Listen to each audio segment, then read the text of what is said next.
Om Shanti, everyone. Welcome to the next normal. I'm your host, Sister Jenna.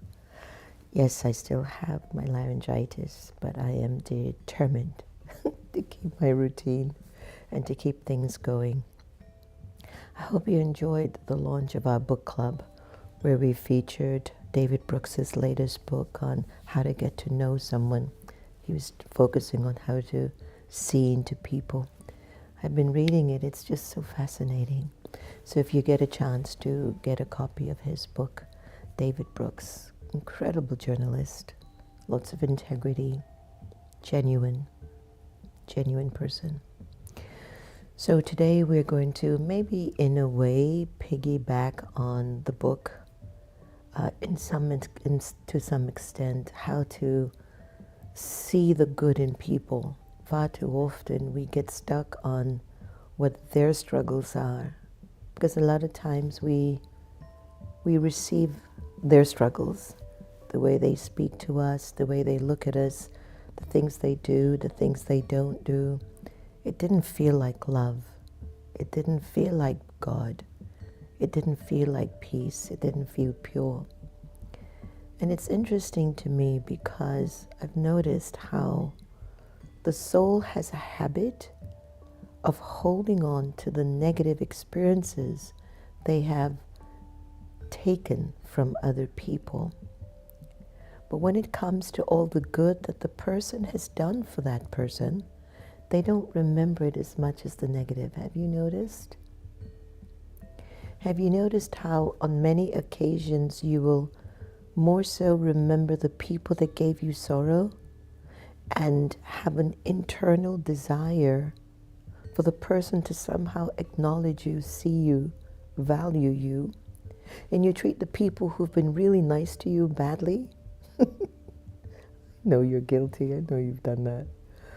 Like the ones who are always there for you, the ones that really care for you, the ones who really love you, who tolerate your issues. You don't think as much about them. You don't send their good wishes. You don't hold them in your heart with love until maybe you lose them. And yet you've got people, whether it's a CEO, a manager, a superintendent, a superior, it could be your spouse, it could be just a colleague at work, it could be your child, it could be an in-law, a relative, a friend, it could be the next door neighbor who maybe sweeps up your side of the street, but you don't recognize that because his tree is hanging over your property and is just messing up your yard. He doesn't sweep that up, but you only see his trees messing up your yard and you want him to remove it and he doesn't. Oh my gosh. So we have this thing at the Meditation Museum, this little nail spa company, like a little place in the building, has put up a sign right next to the Meditation Museum sign. And I'm like, why would they do that? And on top of it, they put it where the bonsai tree is, which is an extremely expensive and a good tree. So if you ever come to the Meditation Museum, right, you've got this beautiful bonsai tree that's been there for a long time. And then you've got the window, the storefront window of the Meditation Museum. And then right in between that, she's put her nail and spa sign up. Rashmi was covering the reception desk that day, and she called and says, these people have just put up a sign right there in front. I says, why would they do that? I mean, put it by where your spa is or your shop is, or go by where the hairdresser is, but right by the Meditation Museum. So long story short, Rashmi's really an angel. She goes down and she says, you can't put that sign up there like that. And I heard back just, translation, communication. She was not very nice to Rashmi. So it's just like, leave them. What are you going to do? You need a permit anyway to put up signs like that. I don't know. I'm suspecting, but I just go, leave them alone, Om Shanti. Life goes on, it's just, when you think about the decisions that we make and the mentality that we carry inside of us, that they wouldn't think that it's so important to create like good neighbors, right? When they had their other sign and we saw that the sign wasn't even in the right location, it seemed so odd where they had put up their sign before. You can put up a sign, but do it right, where it's not impeding in the space of the building and the energy of the building. Anyway, long story short, how do we see the good in others? Where it brings benefit to ourselves. So I thought about it. Well, I could always get my nails done. I could always go down there and make friends with them and get my nails done. They could always come up and learn meditation. Maybe that's a good thing. We have to stay in the same building together. This is what I'm saying. So regularly we get into the negative aspects of people, and it's true. They shouldn't behave that way. Things shouldn't be that way. There's a reason why there are systems in place. When there are systems in place, you don't have to depend too much on who's in charge of.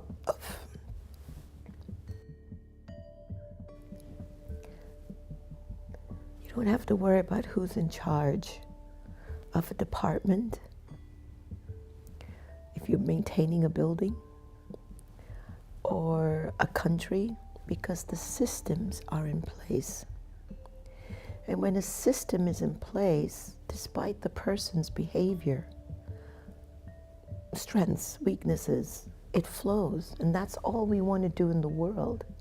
How many leaders have come and gone? The world is still existing because the law of nature runs on a system.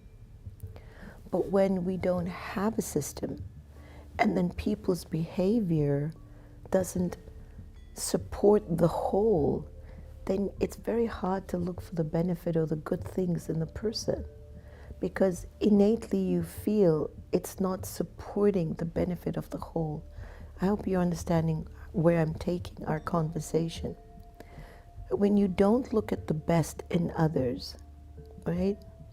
Then you start to go into, it's all about me, my world, what I want to do. And then you record negative experiences that you've had with the person, and you never move on, and you don't get the cooperation of the person. And things become very, very, very difficult for you, because now you're on your own. You're on your own to a certain extent. Because the vibration the person brings into a unit, a school, a workplace, a country, isn't according to a system, because they don't care about the order of things around them.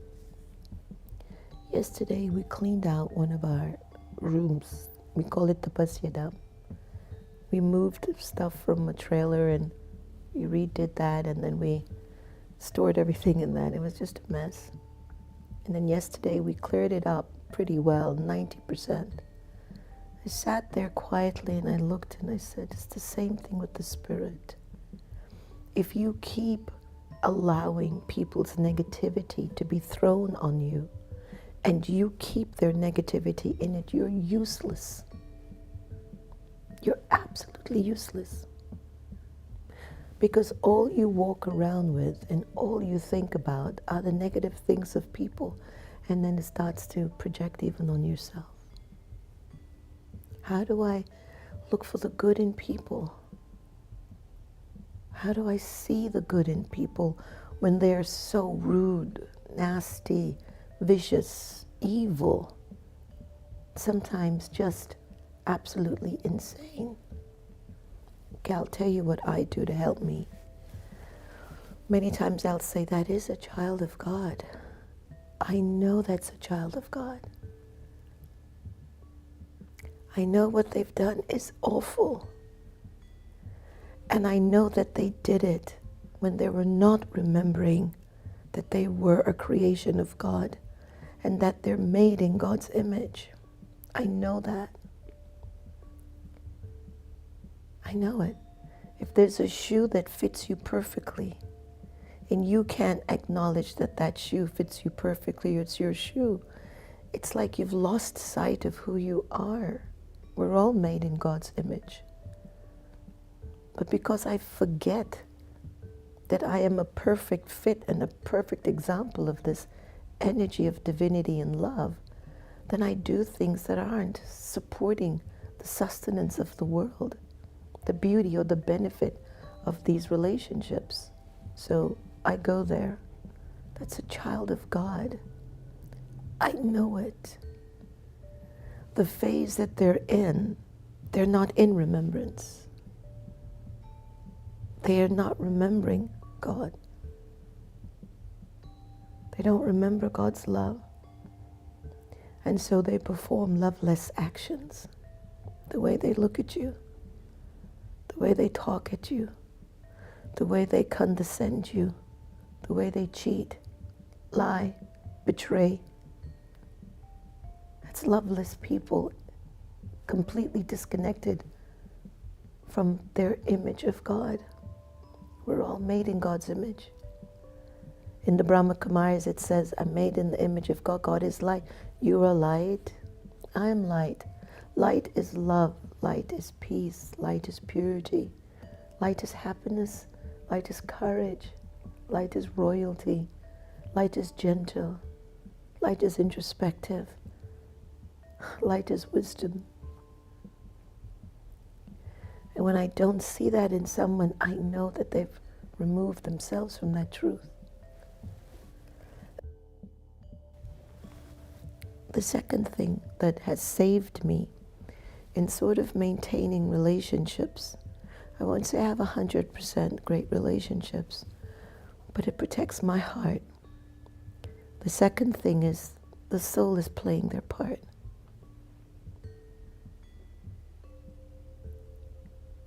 The soul is playing out their part. I was talking to Santosh yesterday. I said to him, I'm still so conflicted. Despite all the scriptures, all the prophets, all the seers and saints, our grandmas, our grandpas, our friends who gave us good advice how to be as people, it just moves away, it forgets, it changes things. People just don't remember those things, but they will remember exactly the day you betrayed them. The day, the time, everybody remembers when 9/11 happened in America, where they were on that day. Everybody remembers it like it was yesterday. It's amazing, right? But I can't remember when my teacher gave me a word of advice that was going to make me successful for the rest of my life. Dadi Janki, who was the head of the Brahma Kumaris, 3 times she would come to me and look in my eyes, or she would hold my hand and she'd say, Jen, you will uplift many. Gotcha. I just want to be with my friends. 3 times, because I wasn't hearing her. But if somebody says, you're no good, Jenna, you're the worst, what? And I would take that in like you wouldn't believe, like white on rice. It is essential in these times where people are so empty, void of love and divinity and sacredness. We have to find something good in them, or else we will not bring benefit to this world. We'll end up to be very selfishly driven, means it won't benefit anyone. We were at the supermarket the other day. I was wrong. I was parked the car by the fire lane because the sisters were going in for a short time. There's a young man with a cart, an older guy rather. So I was trying to get out of his way, and every time I was getting out of his way to move the cart, he was going in that direction. He was so angry. He started to speak to me so disrespectfully. And I said, don't speak to me like that. You're a child of God. He said, I don't care. I just looked at him and I was like, don't speak like this to anyone. We're God's children. Get out of the way. So hours passed and I just kept sending him good wishes. He must have been so miserable inside. I was wrong. I parked in the wrong place. But it still doesn't give us permission to speak like that to each other. See, I still remember the occasion. But I also remembered that I kept giving him good wishes. Because I know he might have been thinking, this dumb person parked, and I was going, no, I'm not dumb. I'm a good soul. Lots of blessings. I hope you find your peace. And whenever I do that, it makes me a better person. It makes me stronger. It makes me fulfill God's image. I'm made in the image of my Father, and that's light. So are you. So look for the light in others. They are God's children. Yes, the soul is playing out their part. You practice just these two things in your relationships with people. You'll bring benefit. Wherever you go, you'll be benefited. Somewhere, somehow, they will come to a realization and they will find benefit too, because they're going to be in the same situation someday. Someone's going to yell at them. Someone's going to scream at them. And maybe they'll remember your eyes of acceptance, non-judgmental, maybe just offering them a word of advice. All right, so let's take a moment together and just pause. I want to do a meditation, but I don't want to disturb your meditation, so what I'll ask you to do, I'll just start with just one wording that I really from deep inside of my heart, I wish all souls well, especially the ones that have been unkind. You must be struggling with something. I'm sorry for that.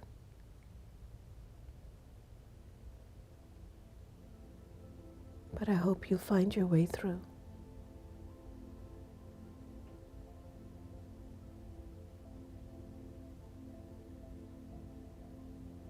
Keep sending your good wishes to everyone.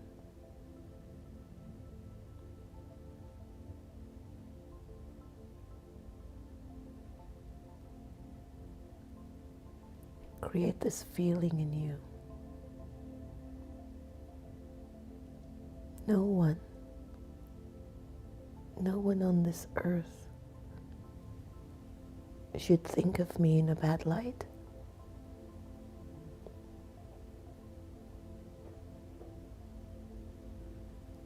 My positivity,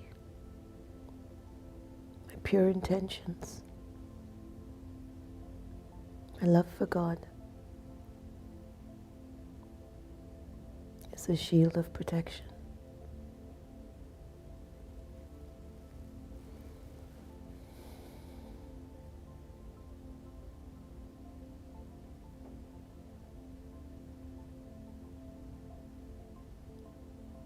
Just sink into such thoughts.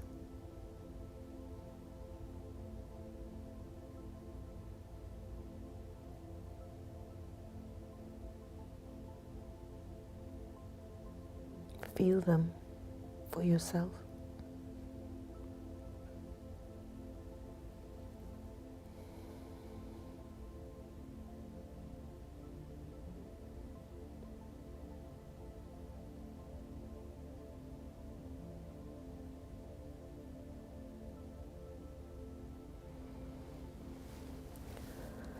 Om Shanti. Just think about it, a lot of times we walk around and we'll say, I don't care what this person says about me. Yes, I do. Of course I care. I'm sad that you don't think of me in the highest dimension, but I kind of wonder why. What did I do? Did I say something? Did I not do something that you were expecting? Maybe I didn't have the capacity to do it, that's all. So you think about these things. So let's move into our AI and look at what our awakened intelligence is trying to support human beings' wisdom. Steps for looking for the good in others. Number 1, set the intention. I choose to see the good in this person, such as I want to see that's a child of God. That was one. And that the soul is playing their part. I like they say, the simple mental shift opens your heart and resets your focus. 2, observe without judgment. What might be driving their behavior? Number 3, I love the little emojis, Santosh, now they put on this awakened. I'm just noticing. Listen deeply. Listen deeply. Number 4, acknowledge their small acts. This is something that is so big for me. I'm able to understand who are the people I can trust by the small actions that they perform around me. Little things. It's not about the big things. But when I observe the small acts and deeds that they do, either around me or for me, I'm usually able to know their genuinity as a person. It's very, very important. Reflect on their strengths. Take time to mentally list or journal things they're good at: creativity, humor, loyalty, resilience. This will rewire your mind to notice positives over negatives. This is good. Practice compassion. Always a good thing. See them as a mirror. What you see in others often reflects something within you. Because when you look for the good in others, you will start to uncover more goodness in yourself. Make it a habit. Daily, choose one person. Intentionally look for something good in them. It could be a friend, a stranger, or even someone that you're struggling with. It's so beautiful. All right, so I want to thank you all for that awakened intelligence. Little Happy is snoring away next to me in the studio, our little service pet. So I want to tell you, think about this for yourself. It's very, very important. Very, very important. If you can somehow tolerate a little more inside of you, you can tolerate other people. Let's go to the Sister Gita effect and get some more inspiration today.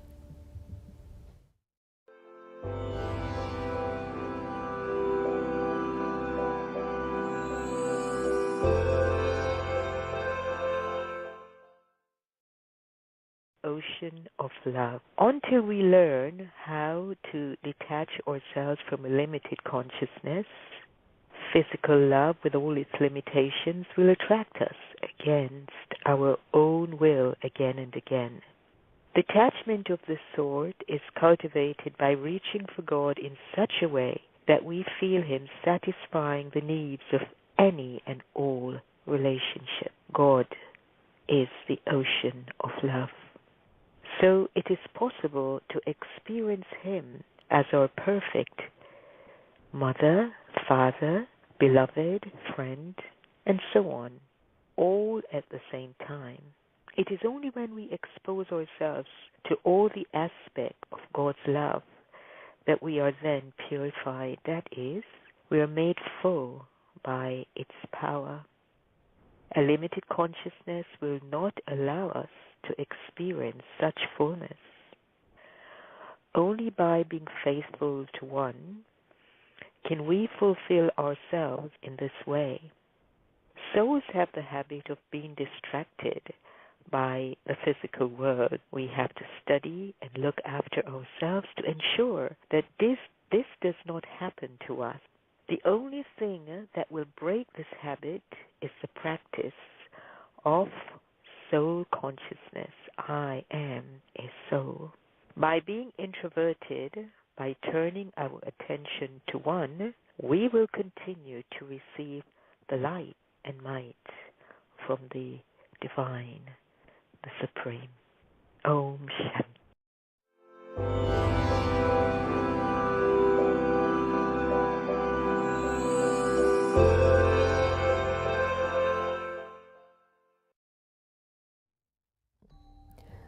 beautiful spirit of love. So, Ritu, nice that you could join me today. For some of you who might not know Ritu Pogat, she's a big fighter.